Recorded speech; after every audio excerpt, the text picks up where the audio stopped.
বৈশাখের তপ্ত রোদ আর চারদিকের এই তীব্র গরম। হঠাৎ মনে হলো নদীর ধারের স্নিগ্ধ বাতাস পেলে মন্দ হতো না, কিন্তু আশেপাশে তেমন পরিবেশ পাচ্ছিলামই না।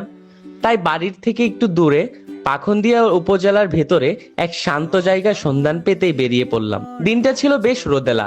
অটো থেকে নামতেই আমার দল বলে চোখে পড়ল রাস্তার পাশে জলাশয়ে ফুটে থাকা এই বনু ফুলগুলো। সত্যি বলতে ফুলটার সঠিক নাম আমার এই মুহূর্তে মনে নেই। আপনারা কেউ জেনে থাকলে অবশ্যই কমেন্টে জানাবেন।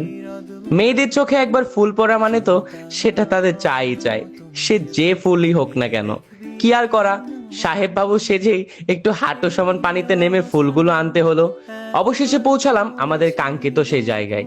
আপনারা অনেকেই লোকেশন জানতে চাচ্ছিলেন, তাই আপনাদের সুবিধার্থে জানিয়ে দিলাম লোকেশনটা হচ্ছে কিশোরগঞ্জ জেলার পাখন্দিয়া উপজেলার মির্জাপুর গ্রামে। মেন রোড থেকে নেমে একটু সামনে এগুলেই এই সুন্দর জায়গাটি দেখা যায়। জায়গাটা অসম্ভব স্নিগ্ধ আর শান্ত। মানুষের ভিড় তেমন একটা নেই বললেই চলে। মনে মনে ভাবছিলাম দিনটা যদি একটু মেঘলা হতো তবে হয়তো আরো বেশি ভালো লাগতো। কিন্তু এই কড়া রোদেও নদীর ধারের স্নিগ্ধতা আমাদের মোটেও হতাশ করেনি। প্রচন্ড বাতাস বইতেছিল। কিছুটা বাচ্চাপনা আর বুক ভরা আনন্দ নিয়েই আজকের দিনটা শেষ করলাম। খুশির চোটে ক্লিপ খুব একটা নেওয়া হয়নি, তাই আজকের মতো এখানেই বিদায় নিচ্ছি। দেখা হবে পরে কোনো ব্লগে। টাটা।